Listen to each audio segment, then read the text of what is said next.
우리가 영어 말하기 공부를 함에 있어서 이거 하지 마라, 저거 하지 마라, 이렇게 해라, 저렇게 해라. 이런 표현들은 영어 습득에 있어서 크게 도움이 되는 것 같지는 않습니다. 첫 번째 이유는 같은 말, 같은 뉘앙스라도 다양한 영어 표현 방법이 있습니다. 두 번째 이유는 어떤 표현 방식을 사용하던 의미 전달에는 큰 지장이 없습니다. 그것이 바른 표현이든 약간 어색한 표현이든. 세 번째는 우리가 실전에 영어를 사용해야 언어가 습득된다는 것입니다. 예를 들어, Do you know 김치? 이렇게 말하지 말라고 많이들 얘기합니다. 저는 거꾸로 많이 사용하세요. 괜찮습니다. 물론 Do you know라는 phrase는 화자가 청자에게 어떤 정보를 취득하기 위해서 화자가 모르기 때문에 물어보는 것이 기본 뉘앙스입니다. 예를 들어서 Do you know where's the bathroom? 화장실 어딘지 아세요? 화자는 그거를 모르기 때문에 물어보는 거죠. Do you know her name? 그녀의 이름을 아니? 나는 모르니까 네가 알려줘. 이런 뉘앙스입니다. 또는 Do you know when the meeting will start? 회의 언제 시작되는지 아세요? 왜? 나는 모르기 때문에. 이런 뉘앙스로 하는 것이 기본 뉘앙스입니다. 그러나 Do you know? 화자가 아는 정보를 청자와 공유하기 위해서 이 phrase도 사용할 수 있습니다. 예를 들어서 Do you know her? She's a very famous singer. 너 그녀 알아? 아주 유명한 가수야. 물론 Did you know that she is a very famous singer? Did you know that? That ER을 너는 알아? 그거 알아? 이렇게 하는 것이 바른 표현일 수도 있습니다. 그러나 Do you know her? She's a very famous singer. 이렇게도 사용할 수 있다는 점. 그래서 Do you know 김치? 너 김치 알아? 내가 알려줄까? 이런 뉘앙스를 가질 수가 있습니다. 사용해도 괜찮습니다. 재미있는 것은 Do you know 김치를 한국에 사는 외국인에게 이 질문을 하게 되면은 약간 어리둥절한 이유가 있습니다. 그것은 내가 지금 한국에 산지 몇 년인데 김치를 모를까 봐. 그걸 왜 나한테 물어? 이런 뉘앙스이기 때문에 약간 어리둥절할 수는 있습니다. 이것은 마치 미국에 대해서 알아? Do you know McDonald's? 이렇게 물어보는 거와 비슷하지요. 맥도날드가 뭔지는 거의 모든 사람이 알고 있기 때문에. 그래서 Do you know 김치? 한국에 사는 외국인에게는 Do you know 갓김치? Do you know 백김치? Do you know 물김치? 이런 질문이라든지 또는 Do you know how to make 김치라든지 또는 What kind of 김치 do you like? 이런 질문을 연이어서 Do you know 김치? 한 다음에 이런 질문하면은 대화를 편안하게 이어갈 수 있을 거라고 생각합니다. Do you know 김치를 헷갈리게 오해하는 외국인은 절대 없습니다. Do you know 김치 많이 사용해도 됩니다. 그러나 follow-up question 그 뒤에 갓김치 아니, 김치 만들 줄 아니, 얼마 자주 먹니, 어떤 김치가 제일 좋아하니 이런 식으로 좀 follow-up question 하면은 small talk 하는데 좋기 때문에 저는 사용을 권장합니다. 다른 예문 하나 보겠습니다. Visit vs drop by. 예를 들어서 보고서를 가지러 당신의 사무실에 들러도 될까요? 이것을 영어로 표현할 때 Can I visit your office to pick up the report? 여기서 사무실에 잠깐 들려서 서류만 가지고 가기 때문에 visit 장기간 동안 방문하는 것보다는 drop by를 사용하는 것이 옳다라고 할 수 있습니다. 틀린 말은 아니죠. 그러나 visit이라는 단어가 꼭 항상 길게 머물다라는 뉘앙스를 갖고 있는 것은 아닙니다. 상황, 문맥에 따라서 짧은 visit도 될 수 있습니다. drop by도 마찬가지죠. 잠시 들렀는데 여건이 돼가지고 좀 오래 있을 수 있는 거고. 제가 만약에 보고서를 가지러 당신 사무실에 들러도 될까요? 이것을 Can I go to your office? Come to your office? Can I drop in your office? Can I run by? Swing by?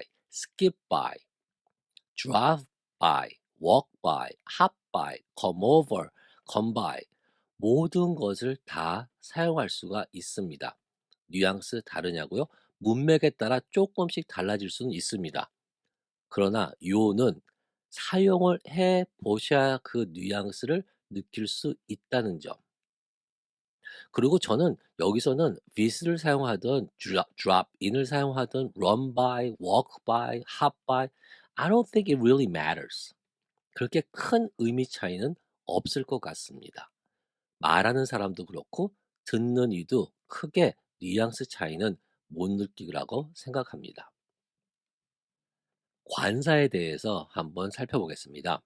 관사는 well-educated people, well-educated native speaker, 아주 교육을 많이 받은 원어민들도 관사에 관해서는 다른 의견을 갖고 있습니다. 그러니 어를 쓸까 덜을 쓸까 그것보다는 어나 더 또는 무관사를 사용하는 것이 더 중요하다고 저는 생각합니다. 예를 들어서 쇼핑몰에 갈 거야. I'm going to a mall. I'm going to the mall.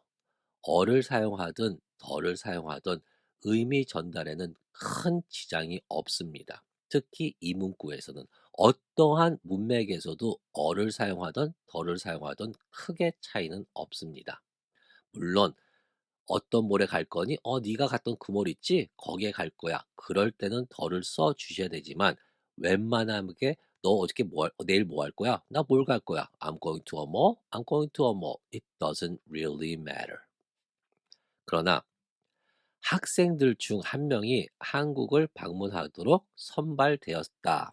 이 문장을 영어로 얘기할 때는 One of the students was selected to visit Korea.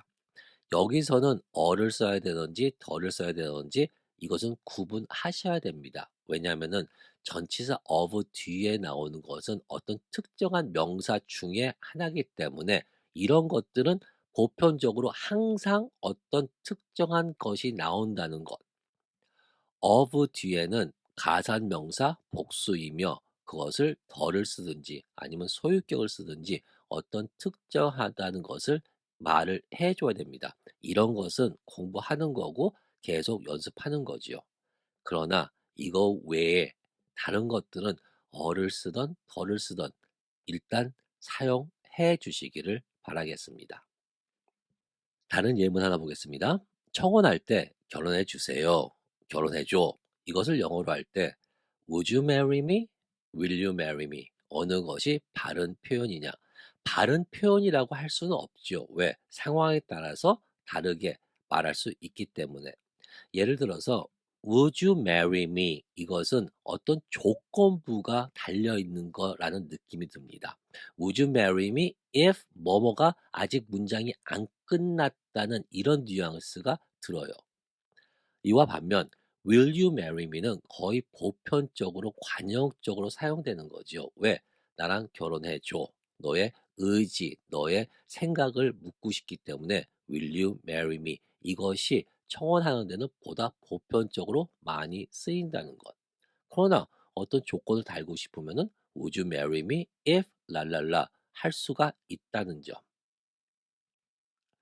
다른 예 하나 또 보겠습니다. 전화 주셔서 감사합니다. 감사합니다. Thank you for 랄랄라 그 뒤를 채워 넣으시면 되겠죠. Thank you for calling. Thank you for calling me back. 둘 다 가능합니다. 명사를 사용해서 Thank you for the call 이렇게 사용할 수도 있고요. 또는 Thank you for giving me a call. 전화를 나한테 주셔서 감사합니다. 이렇게도 사용할 수가 있습니다. 또는 Thank you for getting back to me. 나한테 다시 연락 주셔서 고맙습니다. 또는 Thank you for returning my call. 내 전화를 다시 주셔서 감사합니다. Return call. 또는 명사를 사용해 가지고 Thank you for the return call. 이렇게 다양하게 말을 할 수 있다는 점. 이 외에 자신이 갖고 있는 영어 지식을 사용해서 한번 사용해 보는 거죠. 그게 바른 표현이든 약간 어색한 표현이든 중요한 것은 "전화 주셔서 감사합니다." 이 말을 내가 한번 만들어 본다는 것. 그것이 영어 습득의 가장 효과적인 방법이라는 것 한 번 더 강조드립니다. 자신이 만든 문장이 항상 맞는 문장, 바른 표현이 아닐 수도 있지요. 그럴 때는 약간씩 고쳐 나가는 것. 이것이 언어를 습득하는 방식, 프로세스입니다. 예를 들어서 Thank you for the call. 이 말을 응용해 가지고 Thank you for the calling 이렇게 사용 한번 했다고 가정하겠습니다. 또는 Thank you for your calling. 동명사 앞에 소유격을 사용할 수 있기 때문에 Thank you for your calling 이렇게도 한번 사용했다고 가정해 보겠습니다. 문맥상 어떤 말인지는 이해는 할 겁니다. 그러나 조금 더 공부하다 보면은 calling이라는 단어가 부름, 우리가 뭐 부름을 받다 그런 얘기 있잖아요. Call, this is my calling. 이렇게 a calling, the calling, your calling, my calling. 아, 이것은 어떤 신명, 미션 이런 거를 의미할 때가 있겠구나. 이렇게 공부해 나가는 거죠. 하나 더 배우는 거죠. 하루에 하나 배우는 것처럼. 이처럼 자신이 한번 만들어 보고 다른 사람은 이렇게 썼는데 어떻게 다르나 그 차이점을 느끼는 것. 그것이 습득입니다. 다른 예문 한번 보겠습니다. within vs by. within 어떤 학생이 within이라는 단어를 공부했다고 가정하겠습니다. within은 뭐뭐 이내, 뭐뭐 내의 뉘앙스를 갖고 있습니다. 그래서 오늘 내에, 오늘 안에 이것을 영어로 표현할 때 within today, within tomorrow 이렇게 사용했다고 가정해 보겠습니다. 물론 바른 표현은 아닙니다. 그러나 틀린 표현도 아닌 것이 회화하다 이런 말을 했을 때 상대가 무슨 의미인지는 이해는 갑니다.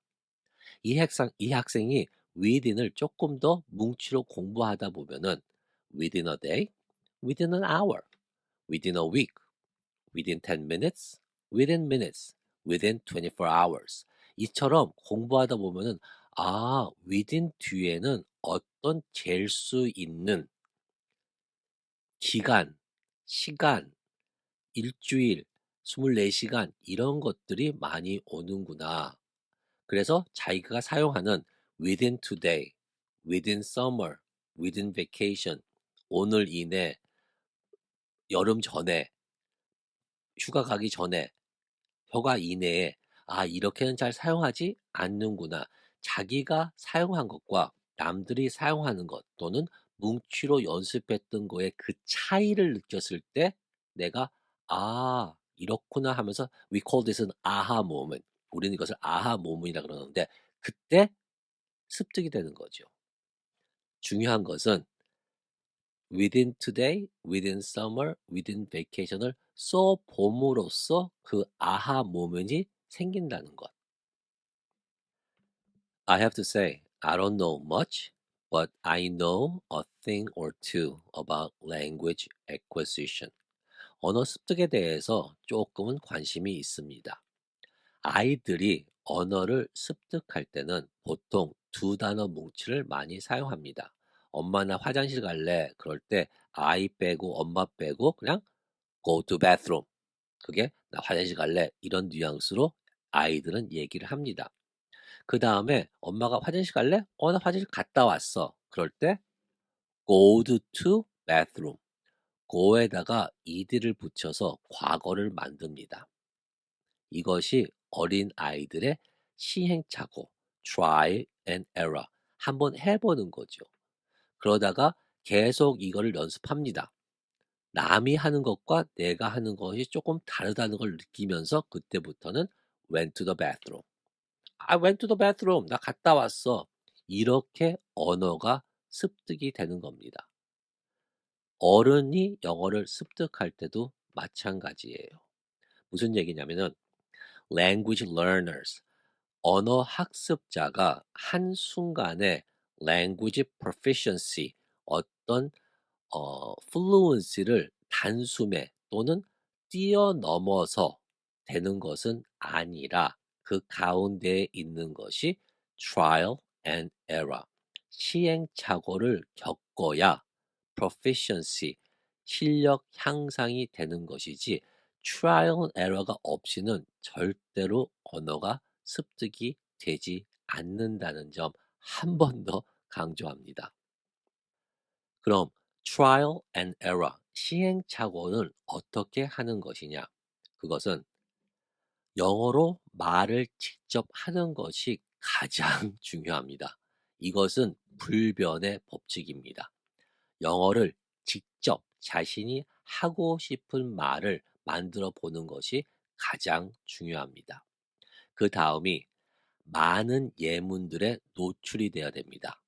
많은 예문들을 영작을 하던, 많은 예문들을 듣던, 많은 예문들을 읽던, 많은 예문들을 만들어 보고 접해야 됩니다. 그것도 뭉치로서 하는 것이 가장 효과적입니다. 그렇게 하다 보면은 자기가 노출되는 많은 예문들과 자기 자신이 만든 문장과의 차이를 느끼게 돼요. 그것을 인식하고 인지하고 뭐가 다른지 파악하는 것이 중요합니다. 이 순간이 언어 습득이에요. 파악이 안 될 경우가 있습니다. 뭐가 다른지 약간 헷갈릴 때가 있어요. 그럴 때는 질문을 하는 겁니다. for하고 during이 뉘앙스 차이가 뭔가요? 이렇게 질문을 함으로써 내가 이것을 놓치고 있구나. 이 순간이 내가 그 언어가 나의 것이 되는 순간입니다. 저에게 질문하는 것은 무료입니다. Take advantage of this opportunity. 질문하는 거 많이 해 주세요. 그럼 the state of the art answers.